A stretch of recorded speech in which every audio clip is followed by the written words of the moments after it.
बच्चे के जीवन का प्राथमिक समय सबसे महत्वपूर्ण होता है। इस समय के दौरान ये सुनिश्चित करना ज़रूरी है कि बच्चे का पालन पोषण एक संवेदनशील वातावरण में किया जाए, जिससे बच्चे का स्वस्थ विकास हो सके। एक स्वस्थ भविष्य के लिए बच्चे को माँ के गर्भ में और जन्म के पहले वर्ष में विशेष देखभाल की आवश्यकता होती है। वे माँ द्वारा अनुभव की गई भावनाओं को महसूस करते हैं, इसलिए ये सुनिश्चित करना महत्वपूर्ण है कि माँ शारीरिक, मनोवैज्ञानिक और भावनात्मक रूप से स्वस्थ है। इसे हम घर की नींव के रूप में सोच सकते हैं। अगर नींव मजबूत है तो घर मजबूत होता है। इसीलिए बच्चे के जीवन का प्रारंभिक समय सबसे महत्वपूर्ण होता है। सत्र 1, उद्घाटन सत्र। नमस्ते दीदी। नमस्ते साची, कैसी हो? ठीक हो दीदी? बस सेहत कैसी है? ठीक है दीदी। दीदी आपने बोला था कि आप मुझसे कुछ बात करना चाहती हैं। क्या था वो दीदी? मैं आपसे उसी बारे में बात करने आई हूँ। वो आपकी सेहत के बारे में ही मैं कुछ बात करना चाहती थी। तो आपको याद है जब मैं पिछली बार आपसे मिली थी तो मैंने आपसे कुछ सवाल पूछे थे? हाँ दीदी, पूछे तो थे। तो उन जवाबों से मुझे ये पता चला कि आप थोड़े तनाव का सामना कर रही हैं, है ना? तो क्या होता है कि जब नई माँ जो है बहुत तरह के शारीरिक बदलावों का सामना करती है और उसकी वजह से उसके मानसिक स्वास्थ्य पर असर पड़ता है, और जिससे कि तनाव कई बार हो जाता है। तो उस तनाव में जैसे नींद ना आना या कम नींद आना या भूख ना लगना या हर वक्त सोचते रहना, चिंतित रहना, क्योंकि बहुत सारी नई जिम्मेदारियां आती हैं नई माँ पे, है ना? तो प्रसव के बाद में बहुत तरह के तनाव से माताएं गुजरती हैं। तो मैं जो है THPP में प्रशिक्षित हूँ, तो मैं आपकी उसमें मदद करूँगी आपके तनाव को संभालने में, और आपको परामर्श और काउंसलिंग दूंगी। परामर्श क्या दीदी? परामर्श से मेरा मतलब है कि आने वाले कुछ समय में मैं आपसे लगातार मिलने आती रहूँगी और हम 7-8 सत्र करेंगे।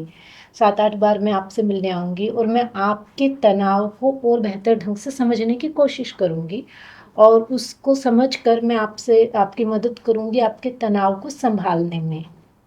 पर दीदी मैं आपसे बात करूंगी, तनाव के बारे में सब बताऊंगी, तो आपने किसी को बता दिया तो आप तो घर घर जाती हैं दीदी, बाकी भी महिलाओं से मिलती हैं, तो किसी को बताया तो फिर? हाँ, मैं समझ सकती हूँ साची, पर आप निश्चिंत रहें, ये बातचीत जो हमारे बीच में होगी वो बस मेरे और आपके बीच में ही रहेगी, गोपनीय रहेगी। बस हाँ, एक स्थिति में ऐसा होगा कि मान लीजिए आने वाले सत्रों में कभी भी आपको ऐसा लगे या मुझे ऐसा लगे कि आप जो है किसी भी तरह से खुद को कोई नुकसान पहुंचा सकती है या अपने आसपास के लोगों को कुछ नुकसान पहुंचा सकते हैं, तो ऐसी स्थिति में मैं आपके किसी जानने वाले को और जिस पर आपका भी भरोसा हो और आपकी सहमति हो, ऐसे व्यक्ति को बातचीत में शामिल करूँगी, ताकि वह मदद कर सके मुझे आपके तनाव को संभालने में, और ये आपकी सुरक्षा के लिए रहेगा। तो उसके अलावा मतलब हम किसी और से ये बातचीत साझा नहीं करेंगे, ठीक है ना? बस हाँ, एक ये है कि मैं आपके हमारे बीच में जो बातचीत होगी ना, इन सभी सत्रों को रिकॉर्ड करूँगी।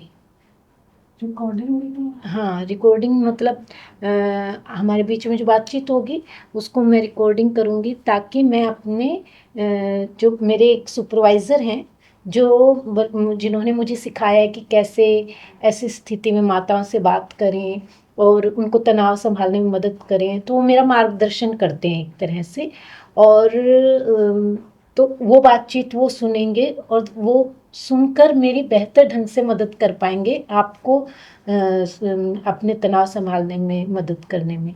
तो क्या है साची, जब हम रिकॉर्डिंग कर रहे होंगे ना, तो आप निश्चिंत रहिए, उस वक्त में ना तो मैं आपका नाम लूँगी, और ये बातचीत केवल मेरे सुपरवाइज़र ही सुनेंगे, उसके अलावा कोई और नहीं सुनेंगे, और मैं आपका नाम नहीं लूँगी, और मैं आपके बारे में हम दोनों ही कोई निजी जानकारी उसमें नहीं साझा करेंगे। और जो भी बातचीत होगी ज़्यादातर वो जब तभी सुनेंगे जब ज़रूरत होगी, ऐसा नहीं है कि वो हमेशा ही सारी बातचीत को हम उन्हें सुनाते हैं। जब मुझे मार्गदर्शन की ज़रूरत होती है तभी मैं उन्हें वो रिकॉर्डिंग सुनाती हूँ, और उसमें ज़्यादातर वो मेरी बातचीत का हिस्सा सुनते हैं, ताकि वो जान पाएँ उसको सुन के कि भी मैं आपको ठीक ढंग से बता पा रही हूँ कि नहीं, आपको सही ढंग से सँभालने में मदद कर पा रही हूँ कि नहीं।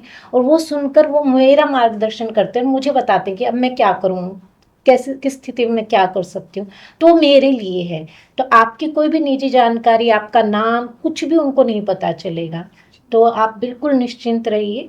और तो बस मैं ये जानना चाहती थी कि क्या मैं ये रिकॉर्डिंग कर लूँ? हाँ दीदी, कर लीजिए। ठीक है।